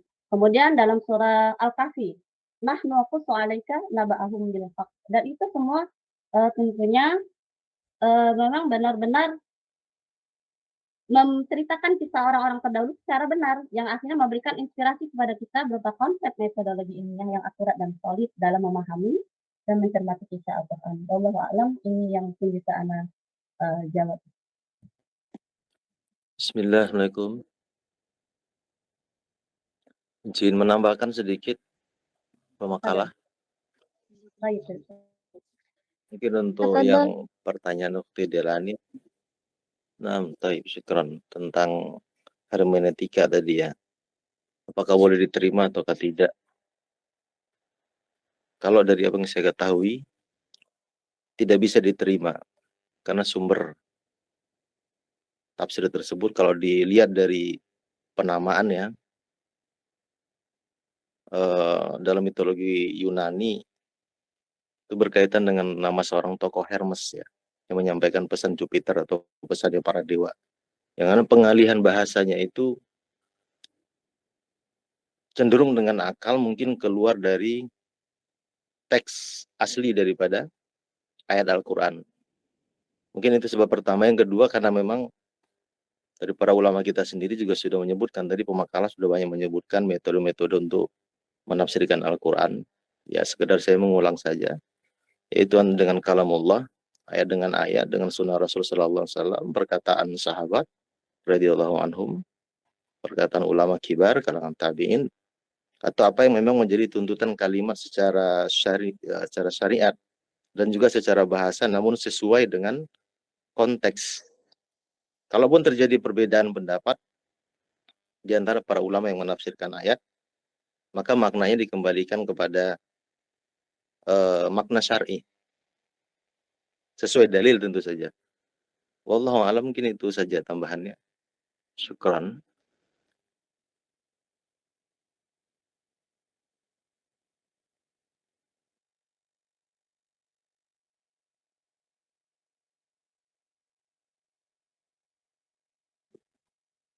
Apakah cukup Ukti Dilani tambahannya?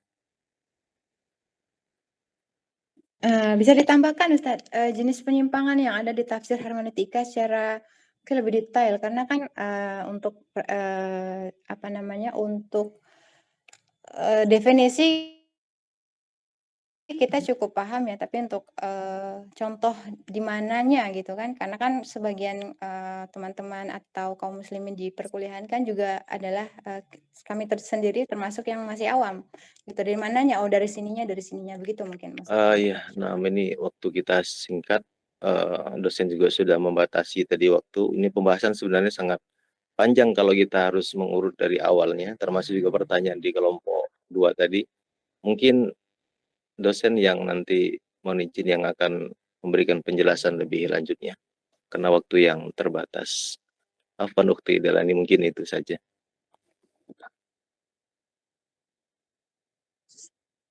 Baik, Ana ambil alih ya, jazakumullah khairan, karena keterbatasan waktu, Masya Allah, memang temanya sangat menarik sekali, ya. Apalagi tema di pertama juga nggak kalah menarik, temanya sangat panjang, itu sebenarnya beberapa tema ya, karena kita keterbatasan waktu, jadi di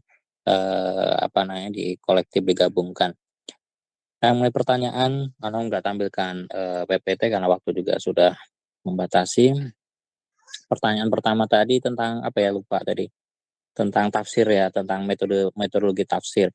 Jadi metodologi tafsir ada ya, Ya benar. metodologi Iya benar, tafsir tentang ada metode tafsir. ada 3 macam. Ya, pertama ada dengan riwayah bil maksur seperti tafsir Ibnu Katsir. Kemudian ada bidiroyah ya dengan apa namanya bil maksur bil ra'yi dengan analisa-analisa, kemudian penggabungan antara keduanya.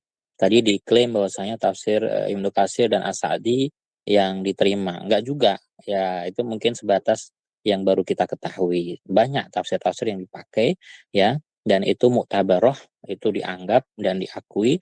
Ada tafsir Al-Qurtubi ya, ada tafsir As-Sun'ani ya, menggabungkan antara dua metodologi tafsir. Kalau tafsir Ibnu Katsir dia bil maksur dengan periwayatan-periwayatan. Jadi periwayatan ya ditafsirkan dari ayat-ayat tersebut ya, bahkan ada banyak kisah-kisah Israiliyat yang terdapat di tafsir Ibnu Katsir. Adapun Imam As-Sa'di kebalikannya ya, beliau lebih cenderung ke analisa-analisa ya, ditampilkan real tapi lebih ke analisa-analisa. Kemudian seperti tafsir As-Sun'ani al-jamu' baina tariqatain ad-dirayah war riwayah. Imam As-Sun'ani menggabungkan ya, seperti Imam At-Tabari menggabungkan antara dua metodologi, yaitu dengan riwayat wa dirayah ya, dan dengan riwayat dan dirayahnya, kontennya ya, lebih ke analisanya. Taib, itu seperti itu. Jadi tafsir yang lain pun dipakai. Tafsir Syekh Utsaimin bagaimana? Bisa dipakai. Ya, beliau punya tafsir. Ya, jadi begitu. Mungkin hanya itu yang sebatas baru kita dengar. Ternyata banyak tafsir yang dipakai gitu ya. Nah, jadi nggak membatasi hanya itu saja. Kadang ini jadikan alat oleh orang-orang yang kurang suka ya. Ini pakainya cuma itu aja. Enggak, kita pakai juga literasi dari kitab tafsir yang lain. Kemudian disambungkan dengan hermeneutik. Hermeneutik itu bukan karya produknya Pak dosen tadi, bukan. Hermeneutik itu sudah dipakai jauh-jauh hari ya. Dahulu sejarahnya tadi ditinjau dari historis, hermeneutik dari Hermes. Hermes itu dewa bangsa Yunani. Dia fungsinya ngapain dewa itu? Dewa itu punya tugas masing-masing ya. Di masa kuno Yunani kuno, dia tugasnya sebagai jubir ya, juru bicaranya sang Zeus. Zeus itu pimpinannya para dewa gitu. Dewa paling tinggi, Tuhan punya Tuhan lagi gitu ya. Nah, ini paling tingginya Zeus. Dia kalau ngomong nggak jelas, maka ditafsirkan. Nah, di Bible, di Alkitab, karena Alkitab sudah mengalami inherok, sudah ada degradasi ya, sudah ada penurunan, sudah ada pengalihan isi daripada Alkitab tersebut, maka susah dipahami ya. Sudah dimasukkan nggak hanya Israiliyat, tapi dimasukkan apa yang dari mereka, wallahu alam, karena katanya setiap sekian tahun sekali mereka ada protokoler pertemuan pengubahan isi daripada Alkitab. Nah, susah dipahami ya, berbeda dengan kandungan isi Al-Qur'an yang dijaga sampai hari kiamat. Jangankan ada kata yang beda, satu harokat saja beda, semua orang sedunia akan protes gitu ya. Mulai hermeneutik ini kawan-kawan sebenarnya ditinjau dari sudut pandang mana dulu gitu ya. Nggak langsung kita skat, nggak boleh, haram, kafir dan seterusnya. Banyak seperti itu. Hermeneutik kafir, enggak seperti itu. Ya, kita sebagai akademi harus insaf ya, menilai sesuatu dengan ilmu. Ala ilmu qabla qaul wal amal. Ilmu dulu sebelum kita menerapkan, mengimplementasikan, sebelum kita menghukumi sesuatu gitu ya. Jadi harus ditimbang dengan apa? Yaitu dengan penilainya dengan ilmu ya. Harus ada alat ukurnya, yaitu dengan ilmu.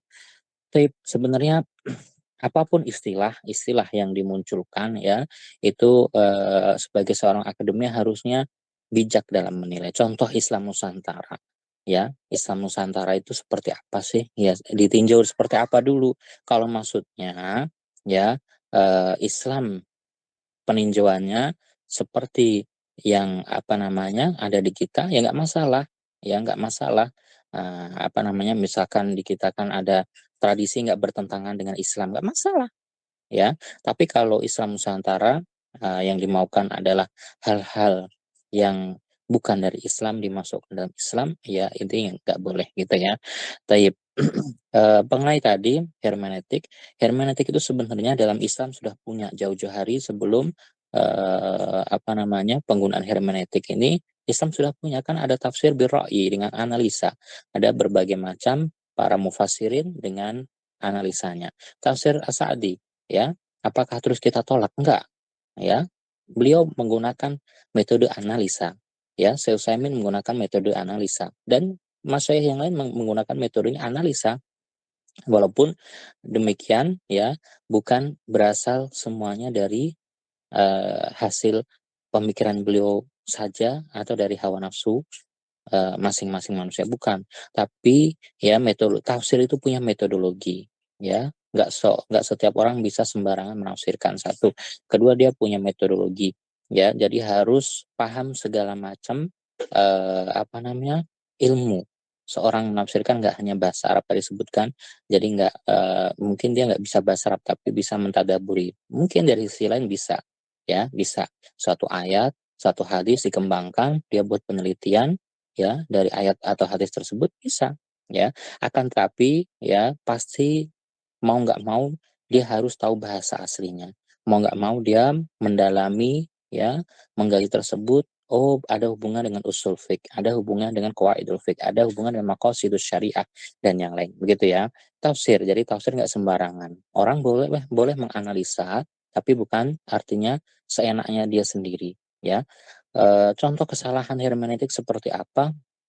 Penafsiran Syahrur, ya, yang ramai dahulu, kok bisa disertasinya lolos apa namanya dalam promosi doktor, ya, karena dari metodologi penelitian nggak ada masalah, gitu. Dari metodologi penelitian nggak ada masalah, ya, penelitiannya objektif gitu. Yang waktu di salah satu perguruan tinggi di Jogja, ya, begitu. Baik. Kemudian sebenarnya di kita analisa semacam itu sudah ada. Nah, contoh tadi ya, contoh kemiringannya seperti apa, ya, di situ dalam kesimpulan disertasinya salah satu kesimpulannya disebutkan bahwasanya melegalisasi apa namanya hubungan lawan jenis tanpa pernikahan, karena dianggap menafsirkan dari ayat perbudakan. Budak dengan merdeka kan beda. Nah, sekarang sudah nggak ada perbudakan, ya. Sekarang sudah dihapus perbudakan, ya, di undang-undang dunia. Nah, lewat PBB semua sudah nggak ada perbudakan. Mungkin di sebagian tempat, sebagian negara mungkin wallahu alam kita nggak tahu secara langsung, tapi katanya ada, cuman nggak diekspos gitu ya. Nah, hukum budak dengan merdeka beda. Hartanya budak itu harta tuannya, anaknya budak anak tuannya, dia nggak punya hak apa-apa gitu ya. Nah, dia menghukumi, jadi budak ini nggak dinikahi, budak itu dibeli, ya, boleh digauli. Nah, ini beda dengan orang merdeka.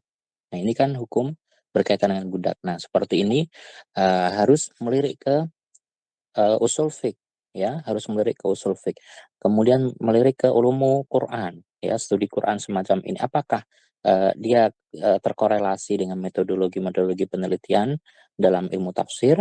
Apakah tafsir semacam ini didukung oleh periwayatan? Apakah dia nasih ataukah masih tetap berlaku dan seterusnya. Jadi bukan maksudnya hermeneutik dia mengembangkan pemikiran dan analisa dia tanpa dilihat apa namanya dari disiplin ilmu yang lain. Enggak, karena seorang bisa menafsirkan itu didukung oleh keilmuan yang lain. Nah, bagaimana dengan seorang nggak bisa bahasa Arab kemudian dia mentadaburi Al-Quran? Ya mungkin saja bisa, ya, dengan dia membaca terjemahan dan karangan para ahli, kemudian dia mendalami hal tersebut, ya, kemudian dia melakukan penelitian atas hal tersebut, ya silahkan, nggak ada masalah. Jadi nggak disalahkan gitu ya. Kalau yang dimaksud hermeneutik menganalisa seperti yang dilakukan para ahli tadi, ya, seperti As-Sa'di melakukan analisa dalam tafsirnya, Syekh Utsaimin melakukan analisa dalam tafsirnya, dan yang lain melakukan analisa dalam tafsirnya, nggak masalah, ya. Jadi nggak kaku harus atau hanya berpatokan pada riwayat, enggak juga, ya. Mungkin bisa dikorelasikan, ya. Baik. Jadi begitu ya, mandang hermeneutik. Kalau hermeneutiknya hanya akal-akalan, ya, memuluskan hawa nafsunya saja, ini yang nggak boleh. Tapi kalau yang dimaksud hermeneutik seperti yang para mufassirin ambil tadi, metodologinya dengan metodologi diroyah, ya, lebih mementingkan esensi daripada ayat yang terdapat pada konten Al-Quran tersebut, nggak masalah. Tapi punya syarat-syarat dalam penafsiran. Nggak semua orang bisa menafsirkan gitu ya, seenaknya sendiri. Yang ini karena dia bekerja di perbankan ribawi, kemudian nggak terima, oh ini tafsirnya kan bukan begini, tafsirnya begini. Ya itu dari dia saja. Harusnya ada dukungan, ya. Dia mengeluarkan suatu kesimpulan, ya, suatu apa namanya, sintesis, ya, itu ada penelitian-penelitian. Apa alat ukurnya, ya, apa data-datanya seperti apa. Jadi ada gitu ya. Ada ulama menafsirkan seperti ini, oh ini ada begini begini begini, ya, ada riwayatnya seperti ini. Jadi nggak ada pertentangan antara riwayat dalam hadis dengan yang ada di ayat Al-Quran. Kemudian tadi mengenai kisos, ya, mengenai kisah-kisah, bagaimana membuktikan kalau metodologinya betul, ya, ada 3 macam tadi. Mungkin di jurnal atau di kitab Ulumul Quran yang lain, studi Quran yang lain disebutkan yang lain, ya. Nggak masalah, semua saling menguatkan. Ada tentang ijazul Quran kemarin sudah kita bahas, ya, tentang mukjizat Al-Quran. Al-Quran ditinjau dari kontennya itu sangat bagus. Tadi sebelum ke kisos dulu, mengenai hermeneutik itu ada 2 macam, ya. Sebenarnya itu juga mirip-mirip kok yang ada di kita, ya. Pakai hermeneutik itu di kita, apa namanya, dari orang timur yang mengarah ke Islam itu seperti Fathur Rahman, Abid Al-Jabiri dan semacamnya, itu pakai hermeneutik. Itu yang dinilai kontra oleh para ahli karena satu mungkin bukan bidangnya, yang kedua nggak bisa menafsirkan hanya dengan logika-logika semata tanpa didukung disiplin keilmuan Islam yang lain. Mengenai kisos tadi, Ijazul Quran menjelaskan dari sisi konten. Tambahan lagi mengenai hermeneutik ada 2 macam, ada yang sifatnya objektif, ada subjektif, ya. Objektif berarti lebih kepada isi, ya. Subjektif itu lebih kepada riwayat, ya. Sebenarnya nggak ada masalah, ya, kalau memang cara metodologi penafsirannya benar, ya, bukan hanya akal-akalan semata. Taib. Jadi kita memandangnya sebagai seorang akademia, insaf, ya, harus memandang dengan ilmu. Nggak langsung, oh ini kafir dan semacamnya. Enggak. Tergantung apa yang dia ungkapkan. Gitu. Taib. Kalau memang yang dimaksud hermeneutiknya menyimpang dari ajaran Islam sendiri, ya bagaimana ini bisa dikatakan tafsir. Gitu.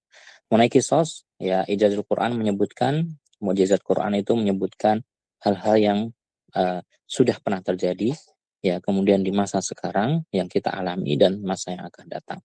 Bagaimana cara untuk meyakinkan gitu ya? Ya, yang namanya orang udah nggak suka banyak, ya. Banyak, ya, dikatakan di sini oleh seorang peneliti dari Barat namanya John Wansbrough. Dia mengatakan tentang penelitiannya tentang orisinilitas Al-Quran, ya. Orisinilitas Al-Quran itu menurutnya adalah hal yang paling orisinil, ya. Kadang orang Barat seperti itu, peneliti, ya, sekuler ataupun orientalis, dia hanya satu tapi yang lain menolak, ya. Orang Muslim pun sama banyak. Ada nanti golongan inkarus sunnah, menolak sunnah. Nah, si John Wansbrough ini dia mengatakan dia adalah kaprodi, ya, kaprodi mana tadi, Oxford University atau mana gitu ya, di London. Dia sebagai direktur pasca sarjana, guru besar, profesor bidang bahasa Arab dan keilmuan Islam. Orang kafir, ya. Makanya orang-orang Muslim belajar Islamnya ke sana. Ini yang rada-rada ya. Kalau masalah metodologi nggak masalah, tapi kalau konten perlu dipertanyakan. Oke, dia banyak mengadakan penelitian, dikeluarkan dalam jurnal-jurnalnya. Ya, di antaranya bahwasanya ada 3 tadi saya lupa. Pertama, kalau hal-hal yang sudah lewat berarti dari bukti-bukti arkeologis ya tentang Firaun. Ada jasadnya ya. Tujuannya agar kita tabar bih, agar kita bisa mengambil pelajaran daripadanya ya. Kemudian dari kodifikasi Al-Qur'an. Katanya kodifikasi Al-Qur'an ya, tentang penulisan Al-Qur'an, kemudian ditinjau dari literasi yang ada itu orisinil ya, itu lengkap ya, komprehensif, lengkap, dan juga dia riwayatnya bisa dipertanggungjawabkan. Nah, seperti itu. Dan mungkin banyak ya yang lain, penelitian yang lain, silahkan nanti dieksplor mengenai orisinilitas Al-Qur'an ya, bagaimana para ahli baik dari kaum muslimin sendiri maupun dari pihak non muslim yang mereka mengadakan penelitian mengenai orisinilitas Al-Qur'an gitu ya. Oke, mungkin kita cukupkan, mohon maaf ya sudah lewat jauh dari waktunya, sudah setengah jam. Perlu diingat kawan-kawan yang masih ada utang belum ikut presentasi, silahkan. Terakhir pertemuan besok, pertemuan lusa ya, minggu lusa itu, minggu depannya lagi UMK, ujian mata kuliah. Besok adalah pertemuan terakhir untuk 2 kelompok, kelompok ke-9 dengan temanya dan kelompok ke-10 dengan temanya. Baik, begitu ya, kita cukupkan. Mohon maaf atas segala kekurangan. Wassallallahu ala nabiyina Muhammad wa ala alihi wasallam. Kita akhiri dengan doa kafarah. Subhanakallahumma bihamdik, asyhadu an la ilaha illa anta, astaghfiruka wa atubu ilaik. Syukran ya ikhwah. Assalamualaikum warahmatullahi wabarakatuh. Waalaikumsalam warahmatullahi wabarakatuh. Wabarakatuh.